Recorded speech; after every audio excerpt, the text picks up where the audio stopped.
Alright, what's going on, guys? I am bringing you a 229-3 quad nuclear gameplay on some Nuketown 2025 one flag CTF. This is the new game mode that was implemented into Black Ops 2 yesterday, along with the DLC, although this has no affiliation to the DLC. It's a free game mode, anyone can play it.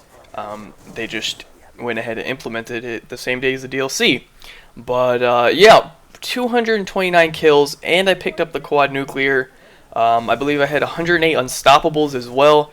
So I guess technically, if I would have killed myself, I could have got a septa nuclear, because that only requires 210 kills. But I wasn't really thinking about that at the time. That would have been pretty cool, I guess. You know, the first septa nuclear for Modern Warfare 3. And for Black Ops 2, that's pretty cool, I guess. I don't know, maybe I'll try to do it.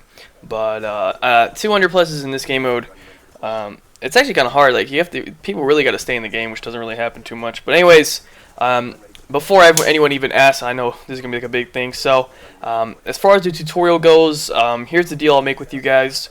As soon as this video hits 1,000 like ratings, I can go ahead and upload a tutorial for you guys. So, you know, the faster you get this video to 1,000 likes, the faster the tutorial gets out there. Because I don't know how long they're going to allow this, like how long it's going to be guaranteed to be out there. Because I'm sure they're going to patch it. It's pretty bad. Like, you know, we kind of already did in CTF. Like, that's what I was also kind of worried about. Because as you guys know, I got reset for spawn trapping in CTF. Now, I don't know if I'm going to get reset for spawn trapping in one flag CTF, seeing as it's a new game mode and everything. Maybe I will, maybe I won't, but I'm not sure about that yet. But either they're going to start resetting people for this, or they're going to, you know, kind of fix the spawns or something. I don't know. We'll have to see how they approach this whole thing, or maybe they won't. Maybe they won't, because there's only, what, 2 months left in the game, and then Ghost comes out, so maybe they won't care. But that is pretty cool, at least, that they still are bringing out new game modes with only 2 months left in the game. And, you know, that's pretty cool that they're still taking care of their game, so that's always nice to see. And definitely positive. But anyways, let me kind of break down a little bit about this game mode, and to help you understand it a little bit better if you haven't played it. Because the most people I've ever seen in the playlist was like 7,000 or something, so I don't know if that many people are even aware that it exists, or this is at least on Xbox as well. I should add that on Xbox. That's the most people I've seen on it. So I don't really know if everyone even knows about it, or maybe you guys just don't want to play it or anything. But it's a pretty cool game mode. You guys should definitely check it out, and it's pretty fun. So the way that it works is there's only one flag. Now the flag is in the beginning of each round. It's in the center of the map, and what you're supposed to do is you pick it up, and the way you capture the flag is you run it to the enemy team's base, which is a bit different from normal CTF, because usually the flag isn't already in the enemy team's base, and you grab it and run back to your base. So that's kind of how it's switched up, and that's pretty much it. And it's 3 flags to win a round, and basically if you win the 2 rounds, then you don't go to overtime. But basically, since we want to extend the game mode, we don't cap any flags in the first 2 rounds, because obviously they're not going to cap any flags, so we keep it as a tie. And in the first 2 rounds, and then we get a 3rd and a 4th round, just like normal. Overtime works and capture the flag, so that's always cool. So basically, it ends up being a 20-minute game mode, and that's why it's fast forwarded as well, obviously, to about 50% faster, so 2 times speed. And I guess that would be 200%, wouldn't it? Not 50%. Anyways, yeah, so that's why it's fast forwarded, of course. If you guys were wondering, I don't think anyone wants to watch me knife a spawn point for 20 minutes. I think 10 minutes is quite enough for that. Because basically after the first like 30 seconds to a minute of each round, I'm just sitting there knifing. But anyways, some basic stuff about it. It's very similar to like the trap we used to do for normal Nuketown CTF. You guys probably seen those videos as well.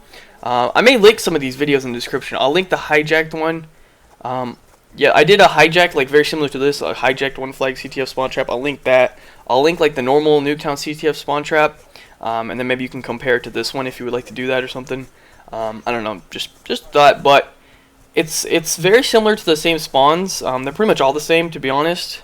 I think maybe like on hijack they're different, but on this map they're not. Let me address that. So on Nuketown they are the same. So pretty much the only difference in what we're doing between one flag CTF and two flag CTF is in one flag I kind of started experimenting with some spawn blocking, and I think this was the second game of me really trying to get like a 200 plus, and I probably played this game mode for about 4 or 5 hours yesterday, like after I came home from school and everything, and it's pretty fun. Like at first I was just playing by myself, and I dropped like 60 kills my first time ever playing it.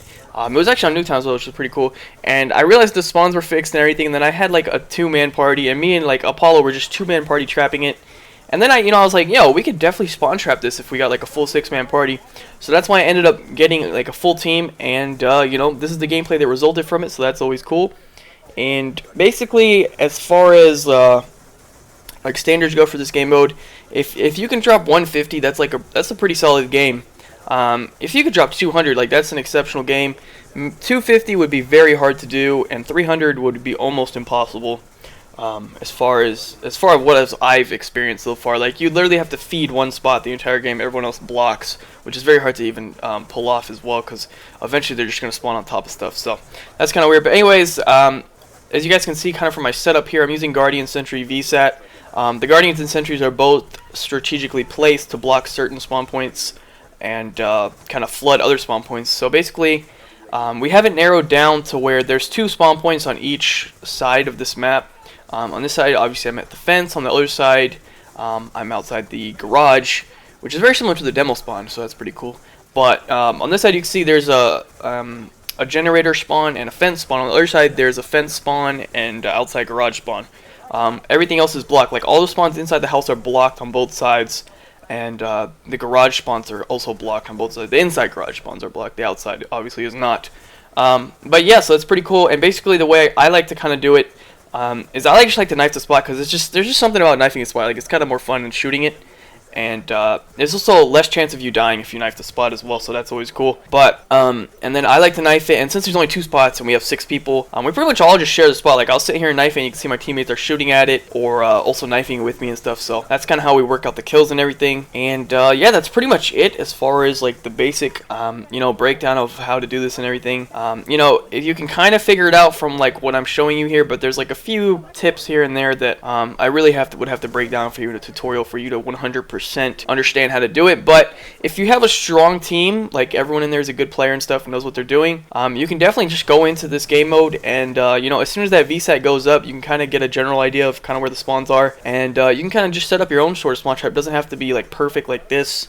It's a very spawn trappable, I guess if I could say that, game mode. I definitely noticed the pro players were kind of setting up a spawn trap and stuff when they were doing it in scrims on slums and stuff, so it's pretty cool. Definitely enjoy this new game mode and all of that. And yeah, that's pretty much it for the gameplay, guys. I don't really have anything else to say. Oh, I almost forgot. One last thing I want to talk about. I do end up kicking them at the end of this game. So basically, I guess I'll start. See, a lot of you guys, I don't know how many views this video is going to get, but a lot of you guys may not be aware of all this stuff. But anyways, so since I started the whole anti thing in multi-team, what some people have started doing instead of anti-ing is they just get on an anti-account and they search multi-team, and when they get into your game, they just DDoS the host. And they don't even try to anti, like they just, the point of antis obviously is to win the game and give them loss, mess up their stats or whatever. But what some people do is they just join games and just hit the host. Like you guys know, Bryce did that for like a whole month. So what we do to set that up is, because I'm kind of a big target for that, because I have a 75 win loss. That's how me and Mags got one of our losses, from someone doing that to us,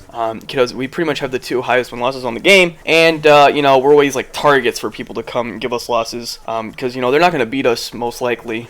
So the only other way for them to give us a loss is to DDoS the host. So anyways, what people do is they do that. So we set up a way to where at the click of a button, I guess you could say, we can kick the players from the lobby. The entire lobby will get kicked. So if any antis join, they're trying to DDoS the host. Like if I ever notice that I'm lagging, or if the host is lagging or something, instantly do that. And even though the host is still going to get DDoS, the game should end. It should have enemies forfeiting in 20 seconds before the host goes off.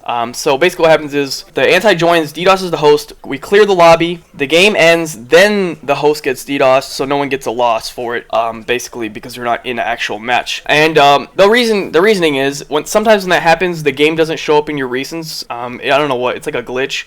Sometimes, like, I don't know, cause I guess it's just because it's enemies forfeiting. But I tried to kick him at the end of this because basically I didn't want people to jock what we were doing until I could upload the gameplay myself, even though some people kind of already did. So that is why the lobby is cleared right there at the end. And anyways, that is it for the video, guys. I hope you enjoyed. Be sure to leave a like rating if you did. As I said, 1,000 like ratings, and I'll upload the tutorial. And yeah, that's pretty much it. Thanks for watching. Be sure to subscribe if you're new. Check the description for all those video links if you want to see some of the other traps to kind of compare and stuff. Follow me on Twitter, follow my Twitch, all that stuff in the description. And yeah, I'll catch you guys later. Peace out. Have a good day.